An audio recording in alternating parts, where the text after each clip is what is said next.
Ya, Bapak Ibu, mari kita sama-sama berdoa sebelum kita masuk ke dalam firman Tuhan. Bapa di dalam surga, terima kasih untuk kesempatan kami masih bisa beribadah hari ini Tuhan. Kami percaya itu sebuah anugerah yang luar biasa di tengah masalah pandemi seperti ini. Biarlah Tuhan setiap benih firman Tuhan yang ditaburkan hari ini bisa jatuh di tanah hati yang subur Tuhan. Sehingga hati kami kembali disegarkan, hati kami kembali diteguhkan, hati kami kembali dikuatkan dan dihiburkan Tuhan. Mari Tuhan tolong kami supaya iman kami bisa terus bertumbuh ke arah kebenaran firman Tuhan dan iman kami semakin teguh percaya kepadamu. Kami menyerahkan seluruh gadget yang kami gunakan, ruangan dimanapun kami beribadah, ruang hati kami dan ruang pikiran kami hanya ke dalam tangan-Mu saja. Di dalam nama Yesus kami berdoa dan bersyukur. Percaya kita katakan, amin. Shalom Bapak Ibu Saudara. Senang sekali bisa bertemu kembali dengan Bapak Ibu Saudara keluarga besar GWI Jatinegara Timur ya. Saya mengucapkan terima kasih kepada Bapak Gembala, Ibu Gembala, dan seluruh pengurus yang masih mempercayakan saya untuk bisa berbagi firman bagi kita semua pagi hari ini. Nah, Bapak Ibu, kemarin kita sudah merayakan Jumat Agung dan Paskah ya, bulan yang lalu. Nggak terasa loh, bulan ini sudah hampir habis lagi.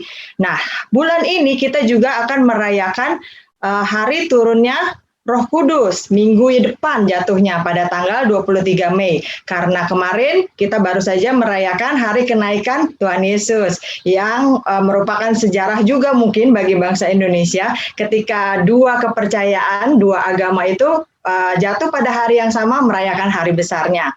Nah, Bapak Ibu Saudara, hari Pentakosta ini adalah hari raya yang penting bagi orang-orang percaya karena merupakan hari lahirnya gereja Tuhan di dunia ini. Nah, sejarah mencatat di dalam Alkitab bahwa pada hari Pentakosta inilah 2000 sekian tahun yang lalu terjadi sebuah peristiwa yang luar biasa di mana Roh Kudus mencurahkan kuasa dan urapannya kepada 120 orang yang setia menantikan janji Tuhan digenapi pada waktu itu. Mereka dengan tekun, sehati berdoa bersama-sama di lantai atas atau yang kita kenal dengan istilah upper room di sebuah rumah di Yerusalem. Nah, Pentekoste Hemera dalam bahasa Yunani itu artinya hari yang ke-50. Hari Pentakosta bagi orang Yahudi adalah hari raya panen yang besar. Untuk mengenang apa? Panen pertama mereka ketika mereka masuk ke tanah Kanaan setelah dibebaskan dari perbudakan selama 400 tahun di tanah Mesir. Sehingga mereka mempersembahkan ucapan syukur kepada Tuhan. Nah, hari raya ini mereka rayakan setiap tahun. Tetapi bagi kita umat Kristen, hari Pentakosta adalah hari ke-50 dihitung dari kebangkitan Yesus atau Paskah. Dan 10 hari setelah kenaikan Tuhan Yesus ke surga. Nah, kemarin kan kenaikan Tuhan Yesus ke surga tanggal 13 Mei. Sehingga nanti jatuhnya pada tanggal 23 Mei hari pencurahan Roh Kudus. Nah, Bapak Ibu, Roh Kudus ini bukan hanya kuasa, tetapi merupakan salah satu dari pribadi Tritunggal, Allah Tritunggal. Kuasanya dicurahkan pada hari Pentakosta setelah Tuhan Yesus itu naik ke surga. Nah, mulai dari hari Pentakosta sampai dengan kedatangan Tuhan Yesus yang kedua kali, itu adalah masa zamannya Roh Kudus itu bekerja di dunia ini, mendampingi kita orang-orang percaya. Nah, banyak orang Kristen hanya meminta kuasa Roh Kudus, pingin bisa melakukan mujizat, pingin bisa hebat kelihatannya, tanpa mengerti bahwa sebenarnya pribadi Roh Kudus ini lebih penting daripada segala yang lainnya. Nah, ketika kita bertobat dan menerima Tuhan Yesus sebagai Tuhan dan Juru Selamat satu-satunya di dalam hidup kita, pada saat itulah Roh Kudus mulai diam di dalam hati kita. Dia tinggal secara permanen dan mulai bekerja berkarya melalui hidup kita. Juga ketika Tuhan Yesus menghembuskan Roh Kudus kepada murid-muridnya dan berpesan dalam Lukas 24 ayat 49, yuk kita lihat. Lukas 24 ayat 49, saya akan bacakan bagi Bapak Ibu Saudara. Silakan ikuti dari Alkitab masing-masing. Lukas 24 ayat yang ke-49. Dan aku akan mengirim kepadamu apa yang dijanjikan Bapakku. Tetapi kamu harus tinggal di dalam kota ini sampai kamu diperlengkapi dengan kekuasaan dari tempat tinggi. Nah, orang-orang itu menantikan janji Tuhan. Nah, kepenuhan Roh Kudus sangat penting bagi kita orang-orang percaya, namun tidak diberikan secara acak ya, Bapak Ibu Saudara. Artinya apa? Roh Kudus itu diberikan secara tertib, sengaja diberikan, bukan kebetulan, terarah kepada orang-orang tertentu yang memang pasti bisa menerimanya. Nah, Lukas 24 ayat 49 yang tadi sudah kita baca menegaskan bahwa Tuhan Yesus memberikan Roh Kudus kepada setiap orang yang percaya. Janji itu sifatnya pribadi dan ada harganya, ada nilainya. Roh Kudus pribadi yang diberikan secara khusus, nilainya itu sangat tinggi, sangat mulia, karena sekali lagi dia adalah bagian daripada Allah Tritunggal. Allah kita itu sifatnya setia ya, Bapak Ibu Saudara. Setiap janjinya selalu dia tepati, termasuk janji untuk mengirimkan Roh Kudus bagi kita. Nah, Roh Kudus ini adalah kekuasaan dari tempat yang tinggi dan mulia. Sehingga ketika Roh Kudus itu memenuhi kita, maka dia juga akan mengangkat kita ke tempat yang tinggi, di mana terdapat perkara-perkara surgawi di sana. Nah, Bapak Ibu, kita pasti pernah ya wisata ke tempat yang tinggi, entah itu ke puncak, atau ke Bandung, atau ke dataran tinggi lainnya begitu ya. Waktu kita ada di tempat yang lebih tinggi, kita lihat ke bawah, semua yang ada di bawah kelihatan lebih kecil, karena kita ada di tempat yang tinggi. Nah, waktu kita saat ini mengalami masalah, pergumulan, tantangan, hambatan, kesulitan dalam hidup kita minta Roh Kudus itu memenuhi hidup kita. Supaya apa? Supaya kita diangkat ke tempat yang lebih tinggi. Ketika kita berada di tempat yang tinggi bersama dengan Roh Kudus, maka segala masalah, tantangan, hambatan, pergumulan, kesulitan kita itu akan tampak lebih kecil dibandingkan dengan kebesaran kuasa Roh Kudus yang bisa membantu kita. Nah, sebaliknya juga ketika tanpa hidup kita dipenuhi oleh Roh Kudus, maka segala sesuatu hambatan, masalah, tantangan, pergumulan dalam hidup kita itu kelihatannya sangat besar. Karena kita berada di tempat yang rendah, kita sulit punya iman dan harapan yang tinggi, kita sulit melihat mujizat Tuhan, kita sulit percaya kepada Tuhan, kita sulit melihat kuasa Tuhan dan menerima mujizatnya. Yuk, mari ini saya ingin mengajak kita semua, Bapak Ibu Saudara, untuk kita melihat 4 pentingnya hidup kita dipenuhi oleh Roh Kudus. Yang pertama, kenapa hidup kita penting untuk dipenuhi oleh Roh Kudus? Karena Roh Kudus itu mensahkan, melegalkan kita sebagai anak-anak Allah. Bapak Ibu pasti punya anak ya, punya cucu. Apa yang membuat anak atau cucu Bapak Ibu Saudara itu legal di dalam keluarga? Pasti kita punya dokumen penting. Misalnya kita baru melahirkan anak, langsung kita bikin akte lahir. Nah, akte lahir ini yang membuat anak tersebut sah, legal, menjadi bagian dari keluarga Bapak Ibu Saudara, menjadi anak dari pasangan suami istri tersebut. Yuk kita lihat Yohanes 1 ayat yang ke-12. Yohanes 1 ayat yang ke-12, saya akan bacakan bagi Bapak Ibu Saudara, Yohanes 1 ayat yang ke-12. Tetapi semua orang yang menerimanya diberinya kuasa supaya menjadi anak-anak Allah. Siapa? Yaitu mereka yang percaya dalam namanya. Nah, yang dimaksud semua orang dalam ayat tersebut adalah orang-orang yang percaya dan menerima Tuhan Yesus sebagai Tuhan dan Juru Selamat satu-satunya di dalam hidup mereka. Kenapa perlu saya tekankan kata satu-satunya? Karena ada banyak orang menerima Yesus, iya. Ada banyak orang ikut Yesus, iya. Tetapi tidak menjadikan Yesus sebagai satu-satunya Juru Selamat dan Tuhan di dalam hidupnya. Hanya menjadikan Yesus dari koleksi cadangan. Mungkin ya kalau yang ini nggak berhasil ya mungkin Yesus bisa lah ya. Kalau dewa itu yang nggak berhasil mungkin mbah ini bisa lah ya. Mungkin Yesus salah satu di antara cadangan tersebut. Tapi penting bagi kita supaya kita menganggap Yesus itu satu-satunya Tuhan dan Juru Selamat di dalam hidup kita. Tidak ada yang lain. Nah, orang-orang yang percaya itu, yang menerima dia, yaitu saya, Bapak, Ibu, dan Saudara yang mendengarkan ibadah hari ini, kita dapat hak istimewa loh. Hak istimewanya apa? Kita dikasih kuasa, dikasih otoritas, dikasih wewenang. Untuk apa? Kuasa itu mensahkan kita, meresmikan kita, melegalkan kita, orang-orang percaya sebagai anak-anak Allah. Tanpa kuasa itu, kita tidak bisa resmi menjadi anak-anak Allah. Nah, Bapak Ibu, kuasa itu adalah Roh Kudus. Kata kuasa di dalam ayat yang tadi kita baca, dalam bahasa Yunaninya menggunakan kata exousia, artinya otoritas. Jadi dengan kita percaya kepada Tuhan Yesus, maka kita menerima Roh Kudus, punya kuasa, punya otoritas, resmi, sah, legal sebagai anak-anak Allah. Nah, kalau kita lihat di dalam Lukas 15 ayat 17 sampai 19, ini kisah tentang perumpamaan anak yang hilang. Lukas 15 ayat 17 sampai yang ke-19. Nah, nanti Bapak Ibu bisa baca keseluruhan cerita ini setelah ibadah. Ini anak bungsu yang pergi dari rumah setelah meminta bagian dari warisannya. Artinya apa? Ketika dia bawa bagian warisannya itu, dia kabur dari rumah, dia pergi dari rumah, dia meninggalkan rumah bapaknya, dia otomatis memutuskan segala hubungan, segala relasi dengan bapaknya. Nah, tapi di ayat yang ke-22 kita lihat, tetapi ayah itu berkata kepada hamba-hambanya, lekaslah, bawa kemari jubah yang terbaik, pakaikanlah itu kepadanya dan kenakanlah cincin pada jarinya dan sepatu pada kakinya. Ini waktu kapan? Waktu anak itu kembali sudah merasa bersalah demikian besar, tidak pantas lagi jadi anak bapak. Aku udah nggak ada harapan, bahkan sampai makanan untuk babi saja mau dia makan pada waktu itu, saking susah-susahnya hidupnya. Dia kembali ke rumah bapaknya, tapi tidak sebagai anak karena dia tahu diri, dia kembali sebagai budak. Wah, bapaknya, lihat reaksinya, menyambutnya dengan apa? Dia berlari, dia peluk anaknya, lalu dia perintahkan kepada hambanya, bawa kemari jubah yang terbaik, kenakanlah dan cincin pada jarinya, sepatu pada kakinya. Kenapa harus pakai cincin?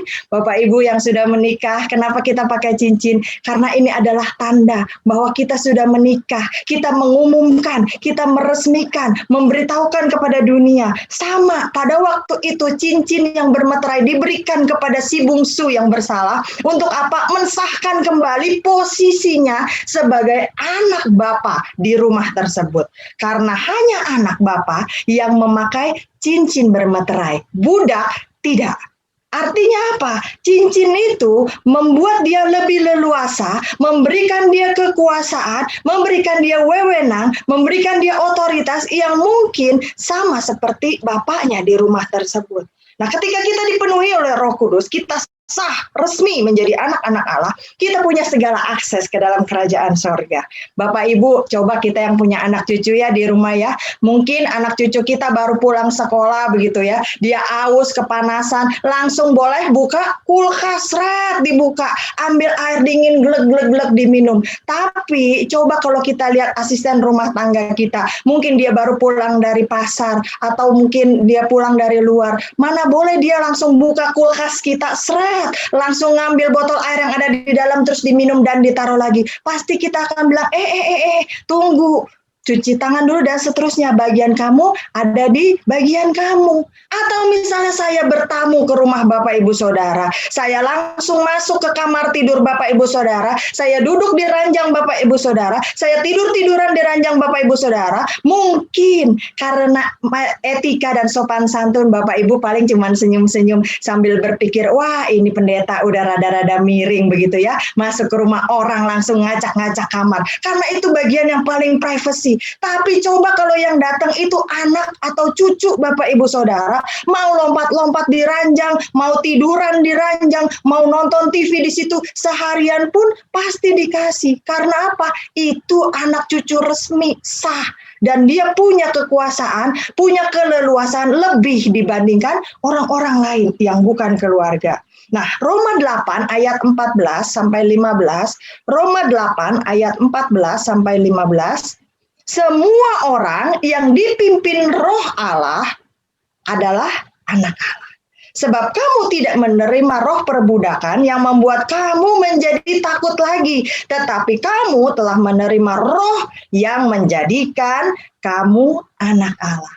Nah, ini yang penting. Oleh roh itu kita bisa berseru, ya Abba, ya Bapa. Kita yang tadinya mungkin malu seperti si bungsu yang tadi bersalah, kita mungkin tadinya merasa tidak layak, oleh Roh Kudus kita tidak lagi malu, kita tidak lagi merasa rendah diri, kita merasa bisa akrab dengan Allah, kembali bersekutu dengan Allah. Karena apa? Kita sudah sah, bahkan kita bisa menyebut ya Abba, ya Bapa. Cuma anak yang bisa manggil Bapak. Dan ketika kita berseru Bapak, udah nggak mungkin salah tuh bapaknya. Bapak yang mana ya? Coba anak ibu, Bapak Ibu Saudara, atau anak saya misalnya. Ketika dia bilang papi, orang sudah tahu papinya adalah yang itu. Nggak mungkin papi yang ono. Pasti ketika kita bilang ya Abah, ya Bapak, kita memanggil dia. Orang sudah tahu bahwa Bapak kita di surga itulah yang kita panggil.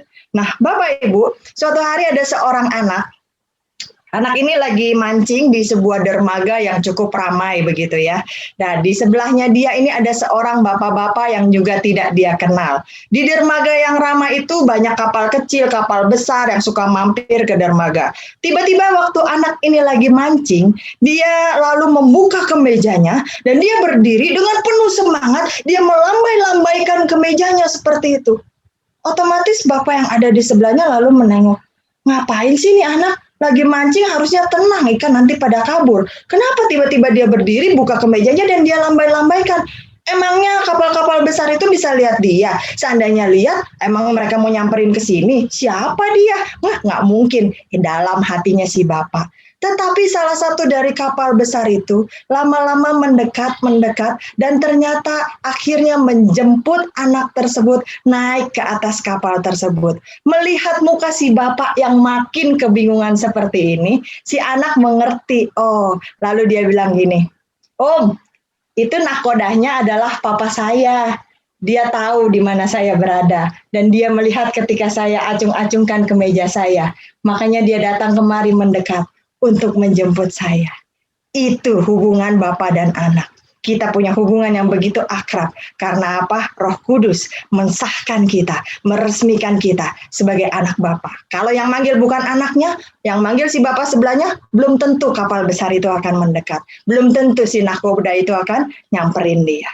Yang kedua, Roh Kudus menjadikan kita adalah kudus. Nah, Bapak Ibu ketika bicara tentang kudus, mungkin sebagian kita berpikir tentang makanan. Lama banget nih khotbah gitu ya, gue pengen makan soto kudus begitu kan. Atau mungkin sebagian berpikir tentang traveling. Duh, kapan lagi bisa jalan-jalan, salah satunya mungkin ke kota kudus begitu ya. Mungkin kita punya kenangan tertentu. Dan sebagian orang lagi ketika kita bicara tentang kekudusan, aduh, kok ngomongin soal kekudusan sih, takut banget loh kita loh. Seolah-olah ketika kita bicara tentang kekudusan, kita harus pindah dari dunia ini, kita harus keluar dari planet bumi ini, dan tinggal di satu tempat terpencil yang isinya semua orang-orang kudus. Tetapi kemudian sebagian dari kita lagi berpikir, aduh ngapain ngomongin kekudusan, itu nggak mungkin dicapai, kita nggak mungkin bisa jadi orang kudus. Banyak orang memang menganggap dirinya tidak bisa hidup kudus. Tetapi Alkitab mengajarkan kita bahwa kita orang-orang percaya bisa hidup kudus walaupun jalannya tidak mudah. Kita belajar dari Tuhan Yesus, Tuhan dan Juru Selamat kita satu-satunya. Selama Yesus 33,5 tahun hidup bersama dengan kita, manusia-manusia di bumi ini, manusia-manusia berdosa, manusia-manusia yang hidupnya tidak kudus, manusia-manusia yang bokamsia, manusia-manusia yang bocengli, manusia-manusia yang lebih mementingkan aturan agama ketimbang hal-hal lainnya dan dosa-dosa mereka, Yesus tetap tidak tercemar. Yesus tetap di dalam taraf kekudusannya. Yesus mengasihi orang-orang berdosa, tetapi dia membenci dosa mereka. Yesus nggak ikut-ikutan dengan mereka yang berdosa, dengan segala apapun alasannya. Yesus tidak tercemar, bahkan tidak menurunkan standar kekudusannya. Kita seringkali waktu kita kerja di kantor, udahlah ya, ikutin aja, yang lain juga semua begitu, ngelanggar aturan, nanti kalau nggak ikutin kita dianggap dikucilkan, kita nggak punya teman gitu ya, udahlah ya, ikut aja ya, yang tanggung jawab bos ini, bos yang nyuruh tuh emang sih dosa, biarin aja lah, zaman sekarang cari kerjaan susah ya, jangan sampai kita diberhentiin. Atau ketika kita mau menikah, ya udahlah ya, emang sih ngelanggar firman Tuhan ya, abis Matius, Markus, Lukas, Yohanes nggak ada ya, ya udah siapa saja lah yang mau, yang penting saya bisa ganti status nih di medsos begitu ya. Seringkali kita menurunkan standar kekudusan kita berkompromi dengan dunia ini. Bapak Ibu Saudara, Alkitab mengajar kita bisa berubah dari cara hidup kita yang tidak kudus, apapun yang kita lakukan saat ini, menjadi cara hidup yang sesuai dengan firman Tuhan, dengan kuasa Roh Kudus. Tanpa kuasa Roh Kudus, pasti kita tidak bisa. Pasti kita akan gagal. Efesus 3 ayat yang ke-16 dan 17. Yuk kita lihat. Efesus 3 ayat yang ke-16 dan 17. Aku berdoa supaya ia menurut kekayaan kemuliaannya menguatkan dan meneguhkan kamu oleh rohnya di dalam batinmu. Sehingga oleh imanmu Kristus diam di dalam hatimu dan kamu berakar serta berdasar di dalam kasih. Roh Kudus menguatkan firman yang sudah kita dengar setiap minggu, mungkin sudah puluhan kali, ratusan kali, bahkan mungkin jutaan kali dari kita kecil kita dengar firman Tuhan. Roh Kudus menguatkan firman yang udah kita baca. Kalau memang kita baca Alkitab, nggak cuma di layar seperti ini. Roh Kudus meneguhkan hati kita dengan apa yang kita dengar. Sehingga seringkali mungkin iblis ingin mencuri, membuat kita ragu, benar gak ya tuh firman. Ketika kita mendengar kesaksian orang, iya dia sih ditolong ya, tapi masalah gue lebih berat nih, Tuhan bisa nggak ya nolong. Pada saat itu Roh Kudus bekerja menguatkan hati kita, memampukan kita untuk menolak dosa. Ketika ada dosa mengintip di depan pintu, apapun itu, di dalam ruang pekerjaan kita, di dalam ruang usaha kita, di dalam ruang pergaulan kita, mungkin ada tetangga datang,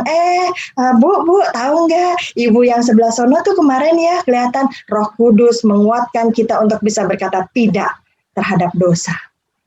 Itu karya Roh Kudus. Nah, dipenuhi oleh Roh Kudus membuat iman kita makin teguh. Sehingga ketika kita berpikir, pikiran kita kudus sesuai firman Tuhan. Kalau pikiran kita kudus, maka kata-kata yang keluar itu juga akan kudus sesuai dengan firman Tuhan. Sikap dan perilaku kita juga akan kudus karena semuanya didasari oleh firman Tuhan. Dengan kata lain, kita bisa, sekali lagi, bisa hidup kudus kalau ada Roh Kudus tinggal di dalam hati kita, memenuhi hidup kita. Makanya setiap hari, waktu kita berdoa, jangan cuma mintanya mintanya duit, mintanya rumah, minta harta benda yang nggak akan kita bawa ketika kita dipanggil pulang, semua itu semu. Minta supaya Roh Kudus itu memenuhi hidup kita, memenuhi pikiran kita, menjaga perkataan kita, perilaku kita, supaya kita tetap kudus dan menjadi berkat bagi orang-orang di sekitar kita. Karena sekali lagi Alkitab berkata tugas orang Kristen adalah menjadi garam dan terang. Kalau garam itu sudah tidak asin lagi, tidak ada lagi gunanya.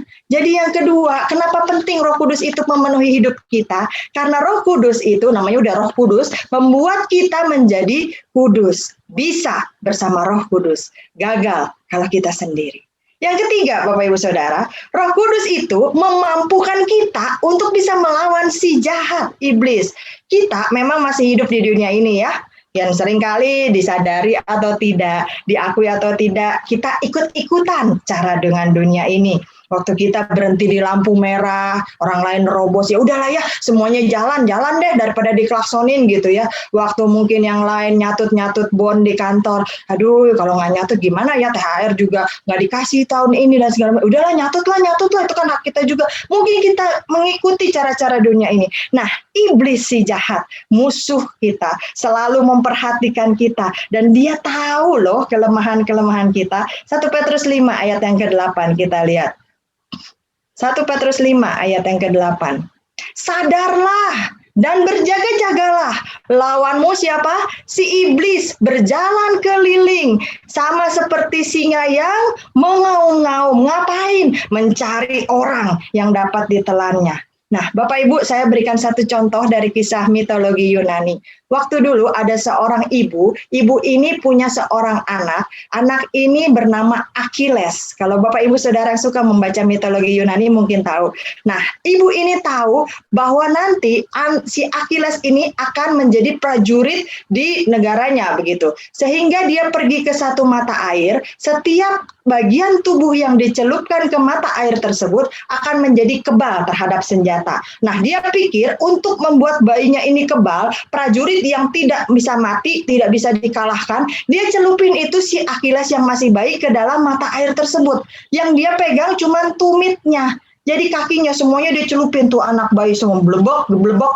Nah, tapi tumitnya nggak ikut. Nah, akhirnya peperangan demi peperangan, setelah dia besar dia ikuti dan dia menang karena kebal, nggak ada yang bisa bunuh dia. Rupanya namanya orang perang pasti ada musuhnya kan, musuhnya ini mengikuti si Achilles, melihat, memperhatikan, masa sih nggak ada kelemahannya. Nah ternyata mereka akhirnya tahu bahwa kelemahannya adalah di tumitnya, hanya sebidang kecil, titik kecil. Lalu kemudian dalam satu peperangan, si Achilles pahlawan ini dipanah di bagian kelemahannya dan matilah dia di tempat tersebut. Bapak, Ibu, Saudara, dari kisah ini kita bisa belajar bahwa kita sebagai manusia yang tidak sempurna, apapun yang kita usahakan, apapun yang kita lakukan, tetap ada ketidaksempurnaannya, tetap ada kelemahannya. Nah, Alkitab mengajarkan kita untuk kita bisa mengalahkan iblis jika Roh Kudus memenuhi hidup kita. Karena Roh Kudus yang tinggal di dalam kita jauh lebih besar daripada roh-roh yang ada di dunia ini. Yuk kita lihat. 1 Yohanes 4. 1 Yohanes 4 ayat yang keempat. 1 Yohanes 4 ayat yang keempat. Kamu berasal dari Allah, anak-anakku, dan kamu telah mengalahkan nabi-nabi palsu itu, sebab roh yang ada di dalam kamu lebih besar daripada roh yang ada di dalam dunia. Artinya apa? Jadi kita bisa mengalahkan iblis, musuh kita, selama kita tinggal di dalam dunia ini, kalau Roh Kudus itu memenuhi hidup kita. Kenapa? Karena Roh Kudus yang tinggal di dalam kita jauh lebih besar dari roh apapun yang ada di dalam dunia ini, yang mengganggu kita, yang mengintimidasi kita, yang melihat hidup dan kelemahan kita. Bahkan tidak hanya memenuhi hidup kita, Allah memperlengkapi kita dengan perlengkapan senjata Allah. Untuk apa? Melawan si iblis dan semua tipu muslihatnya. Seringkali saya katakan begini kepada anak-anak saya, Nak, kalau setan itu memang tampilnya manis, tampilnya lucu dalam sisipan film-film kartun gitu ya, dalam stiker-stiker yang sekarang beredar di medsos, kelihatannya tidak apa-apa. Tapi itu salah satu cara iblis. Dia menipu ke arah pornografi, dia menipu ke arah korupsi, dia mulai membuat kita berpikir, dosa itu tidak apa-apa, setan itu baik dan segala macam. Karena ketika dia tampilkan wujud aslinya, pasti orang langsung kabur. Nah, kita bisa melawan iblis dan semua tipu muslihatnya, tidak terjebak kalau kita gunakan Efesus 6 ayat 11 sampai 17. Yuk kita lihat. Efesus 6 ayat 11 sampai yang ke-17. Apa yang ada di sana? Yuk kita ikuti. Apa yang Alkitab ajarkan? Kenakanlah seluruh perlengkapan senjata Allah. Ini yang Allah kasih, perlengkapan senjata Allah. Supaya apa? Supaya kita bisa bertahan melawan tipu muslihat iblis. Ngapain mesti pakai perlengkapan senjata Allah? Karena perjuangan kita bukanlah melawan darah dan daging. Itu semua cuma alatnya. Tetapi melawan pemerintah-pemerintah dan penguasa-penguasa, melawan penghulu-penghulu dunia yang gelap ini, melawan roh-roh jahat di udara. Nah, itu yang mungkin tidak bisa kita lihat dengan mata kepala kita secara kasat mata. Oleh karena itu yang harus kita lakukan ayat 13, ambillah seluruh perlengkapan Allah. Sekali lagi seluruhnya ya, jangan dipilih-pilih, supaya kita dapat mengadakan perlawanan pada hari yang jahat. Kapan hari yang jahat? Setiap hari, Bapak Ibu Saudara, hari-hari yang kita hadapi semakin jahat. Saya pernah katakan dulu orang kalau mau nodong, dia cuma bilang apa? Harta atau nyawa. Waktu hartanya dikasih, orangnya ditinggal. Tapi zaman sekarang nggak pakai ditanya harta atau nyawa, langsung ditusuk, diperkosa, dibunuh pun hartanya diambil atau dirampok. Hari-hari kita makin jahat. Supaya kita masih bisa tetap melawan, dan bukan hanya melawan terus KO, tetapi tetap berdiri sesudah menyelesaikan segala sesuatu.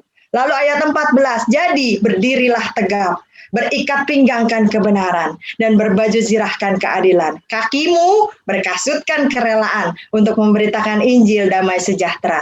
Dalam segala keadaan, pergunakanlah perisai Captain America. Bukan, itu masih di dunia ini. Pergunakanlah perisai iman. Karena apa? Karena perisai iman itu bisa memadamkan semua panah api dari si jahat. Dan terimalah ketopong keselamatan serta pedang roh, yaitu firman Allah. Jadi gunakanlah. Allah bukan sekedar memberikan kita Roh Kudus untuk memberanikan diri kita, memampukan kita melawan si iblis, tetapi kita juga diperlengkapi dengan perlengkapan senjata Allah.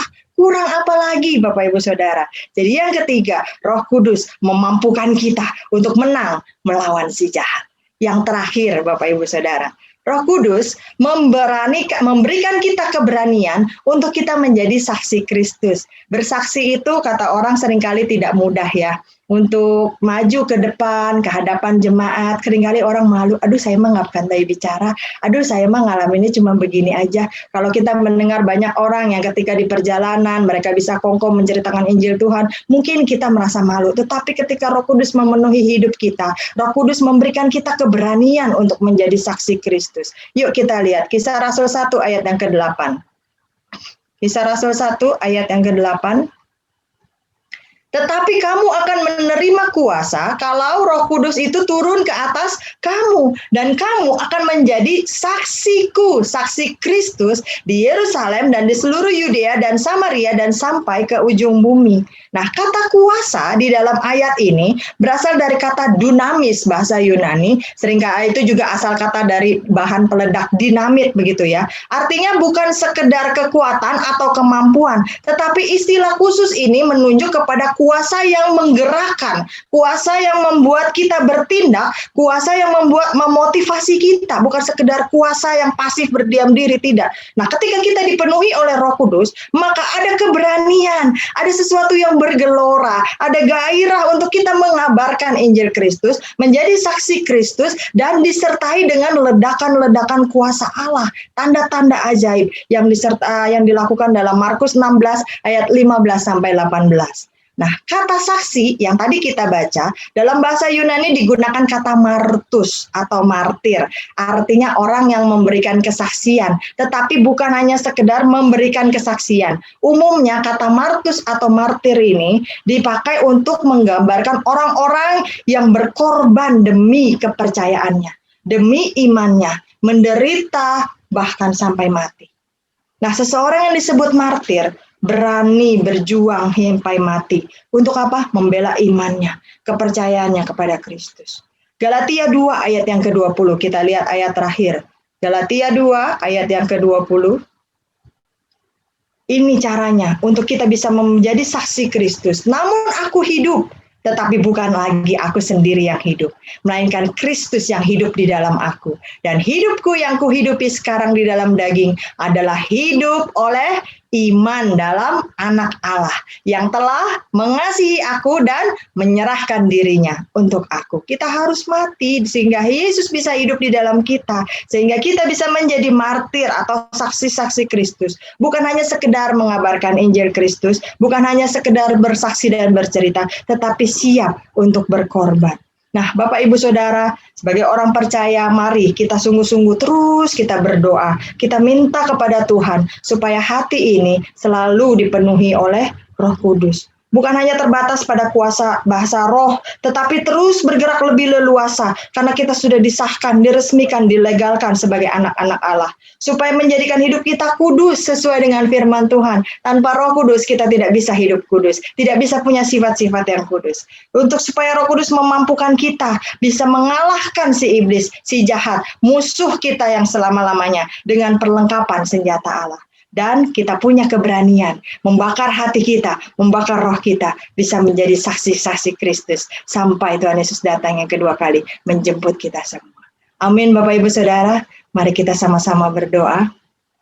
Bapa di dalam surga, terima kasih untuk pagi hari ini kami kembali diteguhkan oleh firman Tuhan, bahwa kami perlu sekali kuasa Roh Kudus di dalam hati kami. Kami perlu sekali hidup bersama dengan Roh Kudus. Itulah sebabnya Tuhan, ketika kami minggu yang akan datang akan memperingati hari turunnya Roh Kudus, kami bersyukur karena Tuhan tidak pernah meninggalkan kami sendirian, tetapi Tuhan memberikan kami roh penolong, roh penghibur. Ketika kami lemah, Roh Kudus itu bekerja bagi kami. Ketika kami hampir dikalahkan oleh musuh-musuh kami dan mungkin kami tidak bisa menang, disitulah kuasa Roh Kudus bekerja memenangkan peperangan bagi kami.